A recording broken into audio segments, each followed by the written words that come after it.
Sponsored by SKILLSHARE. Get 2 months of unlimited access to thousands of classes for free. Link in the description. So, you want to switch from Android to iPhone, but you have some concerns, some stress points, some anxiety, some things that are just slowing you down or holding you back.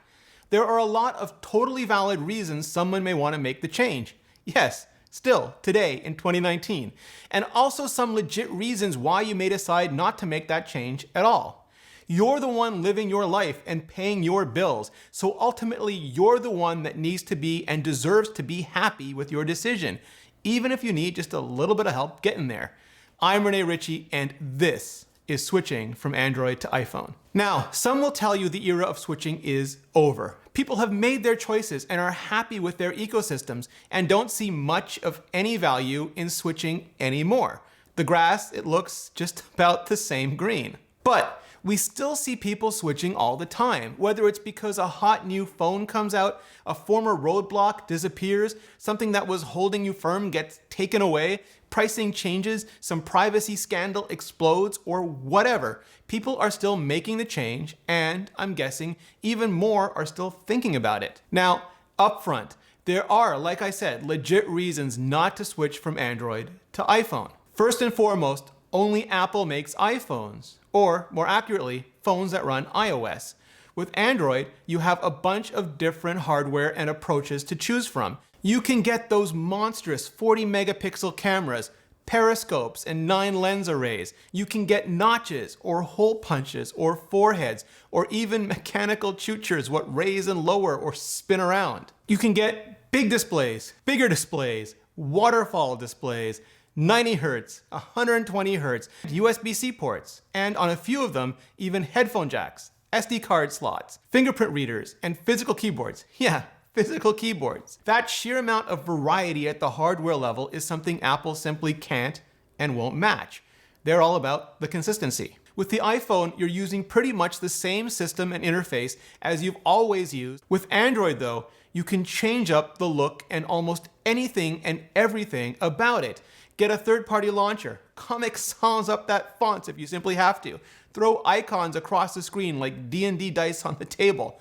Whatever you want, whenever and however you want it. Again, this isn't anything they'll ever want or likely be able to ever match. And then there's pricing. You can sell or trade in your old phone to help pay for a new iPhone. You can get installment or annual upgrade payments. And you can argue about whether an iPhone that costs more but lasts longer is ultimately a better value. But what you can't argue with is upfront pricing. Because of Android's variety, you can find them at almost every price point. From like the $16 Jake Peralta special at the Bodega to really well-spec'd $400 and $600 mid-range phones that have most of the stuff modern flagships have, to those $1,000 plus flagships with all the bells and whistles and even folds. But if you have other considerations or concerns, it's totally worth going through the benefits and advantages to switching as well. With Android, even different devices from different manufacturers like Samsung, LG, Google, OnePlus, whatever, they're not so different. Just log in with your Google account, and some current Huawei bands being the big exception, you're pretty much good to go. With the iPhone, you log in with an Apple ID. You may already have one from iTunes or an iPad, or it may take you a minute to set one up.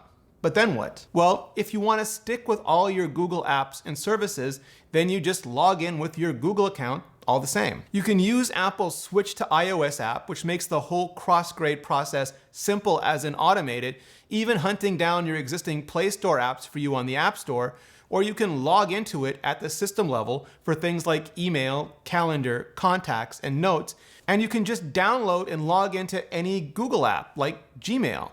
Once you do, that same login will be made available to you in any other app that uses Google Login. Yes, like Pokemon Go. Google puts almost every app and service they make on the iPhone because, frankly, they make so much of their money from people using those apps and services on the iPhone. Now, you may have noticed something really interesting there, but if you didn't, I'll spell it out for you. Because you're not logging into Google at the device level, Google only gets your login and your data for the specific apps and services you choose. If you want that full-on Google experience, but with Apple hardware, because you think that's the absolute best of both worlds, you can totally do that. But if the reason you're switching is that you believe Android to be more data capture and surveillance device than phone, you can run an iPhone with absolutely no Google login on your end as well.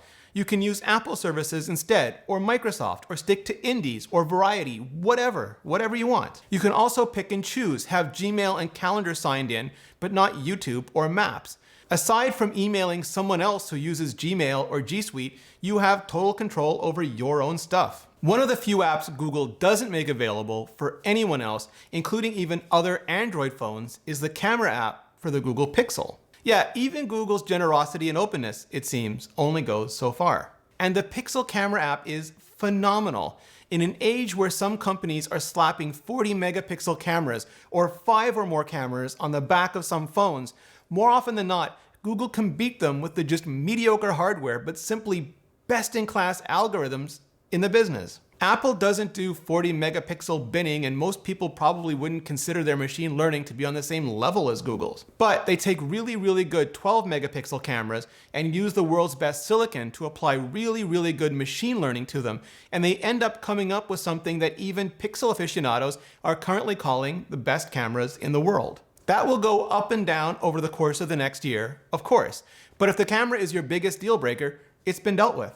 When you factor in everything from how fast it launches to how well the custom storage controller ensures not a burst, not a frame is dropped, and the industry-leading 60 frames per second extended dynamic range 4K video and stereo audio capabilities, and absolutely all of it being available to you in the live preview before you press any buttons, well, any camera stress you might feel will likely evaporate the instant you press those buttons.